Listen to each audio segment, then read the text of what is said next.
Menurut saya, metode pembelajaran metode ceramah, menurut saya memang mudah dilakukan oleh seluruh pengajar. Namun beberapa hal negatifnya yang ditimbulkan dari metode pembelajaran metode ceramah adalah dengan tingginya tingkat kebosanan yang dirasakan oleh anak didik. Jadi kita sebagai pendidik harus benar-benar memikirkan hal-hal yang dapat mengurangi kebosanan ini. Seperti yang pertama, kita bisa membuat variasi dalam metode ceramah tersebut. Seperti di tengah-tengah ceramah kita memberikan sesi pertanyaan yang yang berhadiah, atau di tengah-tengah metode ceramah kita dapat menanyakan kepada anak didik dan mengulang hal tersebut.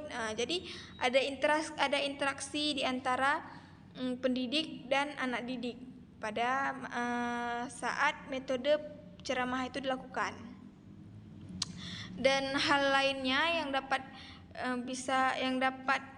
menarik, trik-trik yang dapat menarik metode ceramah adalah yang pertama, si pendidik ini yang menggunakan metode ceramah ini harus pastikan dirinya memiliki suara yang lantang, memiliki suara yang jelas, dan memiliki pembicaraan yang antusiasme, pembicaraan yang dapat meningkatkan antusiasmenya anak didik, gitu. Jadi bukan hanya semata-mata dia hanya menjelaskan bla bla bla bla bla bla, tapi memang menitik beratkan hal-hal yang menarik dari apa yang dia sampaikan. Itu menjadi salah satu hal trik utama yang harus dimiliki oleh guru yang ingin menggunakan metode penceramah, agar hal itu tidak menimbulkan kebosanan dari anak didiknya.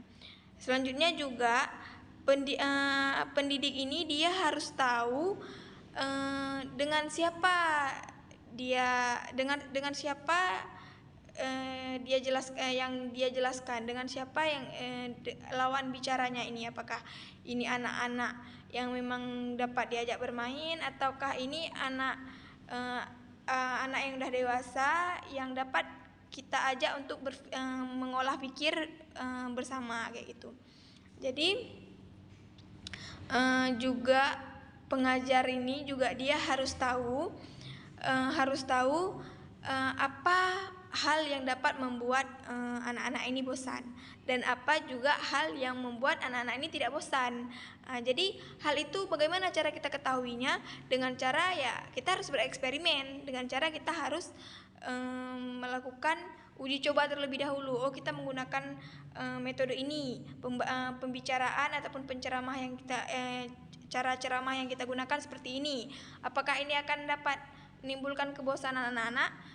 Ini tidak, berarti ini efektif, dapat kita lanjutkan. Namun apabila sudah dilakukan dan ini dapat menimbulkan kebosanan anak didik, maka hal itu harus dihentikan dan harus difikirkan kembali metode ataupun pembicaraan apa ataupun gaya ceramah yang bagaimana yang dapat menghilangkan kebosanan mereka.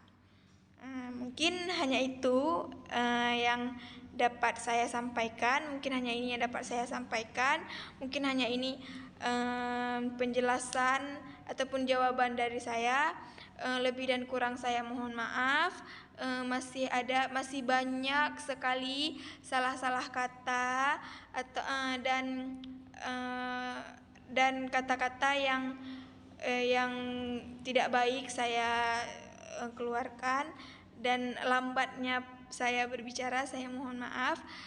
Lebih dan kurang saya mohon maaf. Wabillahi taufiq wal hidayah. Wassalamualaikum warahmatullahi wabarakatuh.